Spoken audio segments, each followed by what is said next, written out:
Of you, कैसे आप सब लोग? बढ़िया, मैं भी बहुत अच्छा हूं। आज हम लोग लेकर आए हैं केमिकल रिएक्शन और इक्वेशन का लेक्चर नंबर 3 और आज हम लोग आगे के एग्जांपल्स देखेंगे कि डिस्प्लेसमेंट, डबल डिस्प्लेसमेंट के एग्जांपल्स क्या हैं एंड सो ऑन। तो yes, my name is Furqan Khan, welcome to my channel MB classes. तो कॉपी पेन निकालें और नोट लगाएं डिस्प्लेसमेंट रिएक्शन, ठीक है। डिस्प्लेसमेंट रिएक्शन, और डिस्प्लेसमेंट में ही हमें दो पढ़ना है, सिंगल डिस्प्लेसमेंट और डबल डिस्प्लेसमेंट। तो डिस्प्लेसमेंट रिएक्शन क्या है? Reaction in which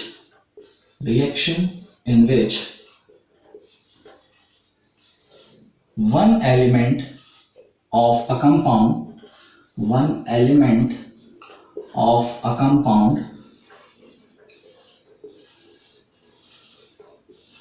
combined with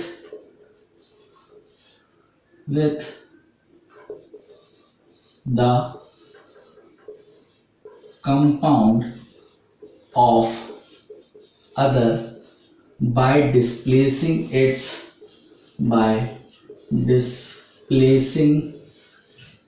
its element. क्या समझा है कि ऐसा रिएक्शन जिसमें कोई एक एलिमेंट दूसरे कंपाउंड के साथ कंबाइंड होता है, किस तरह से? उसके एक एलिमेंट को डिस्प्लेस करके, ठीक है। अब यहां पे अपन देखते हैं एग्जांपल, है। जैसे सिंगल डिस्प्लेसमेंट का अगर मैं एग्जांपल लूं तो इसका एग्जांपल है आपका कि अगर CuSO4 है और इसके साथ में अगर Fe को मिलाऊं तो क्या बनेगा? ये बनेगा FeSO4 प्लस Cu, ठीक है। तो जिस तरीके से आपने प्रीवियस लेक्चर के लास्ट में एक रिएक्टिविटी सीरीज देखी थी और वहां आप चाहें तो फिर से देखें कि Fe की रिएक्टिविटी ज्यादा होती है कॉपर से, इसलिए ये Fe इस कॉपर को डिस्प्लेस कर सकता है। तो ये Fe इस सल्फेट के साथ जुड़ जाएगा और कॉपर अलग। इस Fe ने इस कॉपर को डिस्प्लेस कर दिया, सिंगल डिस्प्लेसमेंट, ठीक है। जैसे हम एग्जांपल लें CuSO4 प्लस Zn, तो ये बनाएगा ZnSO4 प्लस Cu। इसी तरह जिंक की भी रिएक्टिविटी कॉपर से ज्यादा है तो वो कॉपर को डिस्प्लेस कर सकता है। तो सिंगल डिस्प्लेसमेंट की ये एग्जांपल है। अब हम लोग एग्जांपल देखते हैं डबल डिस्प्लेसमेंट के। डबल डिस्प्लेसमेंट, अब यहां पे जो आपको डिस्प्लेसमेंट देखने को मिलेगी वो दो बार यहां पे देखने को मिलेगी। जैसे एग्जांपल अगर Na2SO4 plus BaCl2, sodium sulphate plus barium chloride, तो यहां पे आपको देखने को मिलेगा बेटा कि सोडियम जो है वो क्लोरीन के साथ जुड़ जाएगा। सोडियम ने इस बेरियम को डिस्प्लेस किया, साथ ही साथ इस बेरियम ने भी इस सोडियम को डिस्प्लेस किया और बनाया BaSO4, बेरियम सल्फेट, ठीक है। यह था आपका सोडियम सल्फेट और यह है आपका बेरियम क्लोराइड,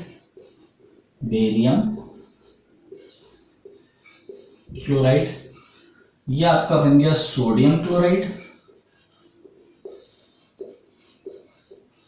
और यहां बना है आपका barium sulphate,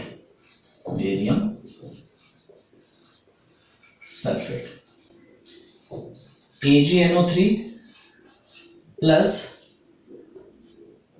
NaBr, sodium bromide.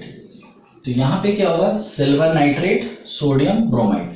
तो ये जो Ag है ये इस सोडियम को डिस्प्लेस करेगा और साथ ही साथ ये सोडियम इस Ag को भी डिस्प्लेस करेगा। तो Ag इस Br के साथ जुड़ जाएगा, silver bromide plus sodium nitrate NaNO3, ठीक है। ये है आपका सिल्वर नाइट्रेट और ये है आपका सोडियम ब्रोमाइड।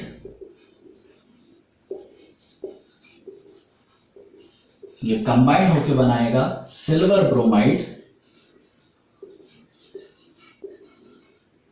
और आपको देगा सोडियम नाइट्रेट, ठीक है। तो ये डबल डिस्प्लेसमेंट के एग्जांपल है। तो पॉज कर लें वीडियो को, नोट कर लें। तो अब हम लोग पढ़ेंगे एक्सोथर्मिक और एंडोथर्मिक रिएक्शन, ठीक है। एक्सोथर्मिक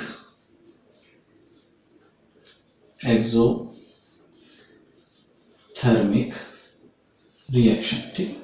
तो एक्सोथर्मिक और एंडोथर्मिक रिएक्शन जैसे हमने बात करी थी कि a type of reaction, a reaction in which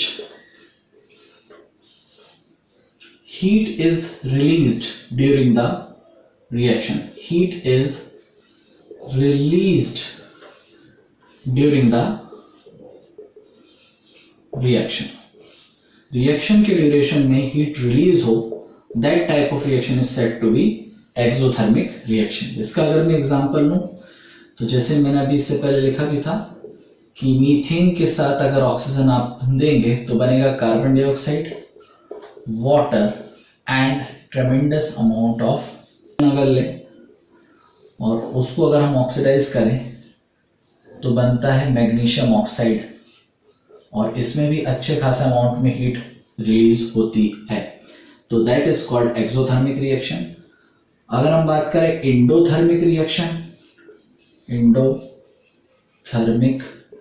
reaction, a type of reaction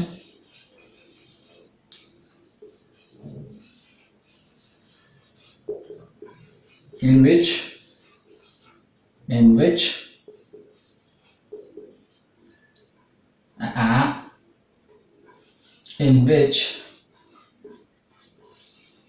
heat is absorbed.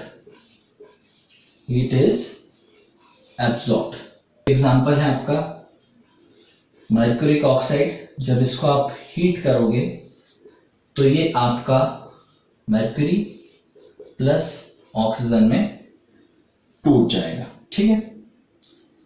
इसका एक और एग्जाम्पल लेना है तो हमने पढ़ा था कैल्शियम कार्बोनेट। इसको अगर आप हीट करते हो, हाँ ये डिकम्पोजिशन का भी एग्जाम्पल है भाई, थर्मल डिकम्पोजिशन, ये भी एंडोथर्मिक का भी एग्जाम्पल हो सकता है कि आप इसको हीट दे रहे हो, ये बन रहा है calcium oxide plus carbon dioxide में, ठीक है। तो पॉज करके नोट कर लें, ओके, ठीक है। तो आज की क्लास में हम लोगों ने एग्जाम्पल देखे डिस्प्लेसमेंट, सिंगल और डबल। आज हमने एग्जाम्पल देखे एंडोथर्मिक और एक्सोथर्मिक। अगली क्लास में हम लोग कंप्लीट पढ़ेंगे ऑक्सीडेशन, रिडक्शन और रिडॉक्स रिएक्शन को, ठीक है, कि रिडॉक्स रिएक्शन क्या होता है। तो वो कंप्लीट थोड़ा सा बड़ा लेक्चर होगा। यहाँ तक आप लोग पढ़ के रखें, रिवीजन करके रखें, नोट्स बनाएं और अच्छे से पढ़ाई करें। All the very best, thank you so much.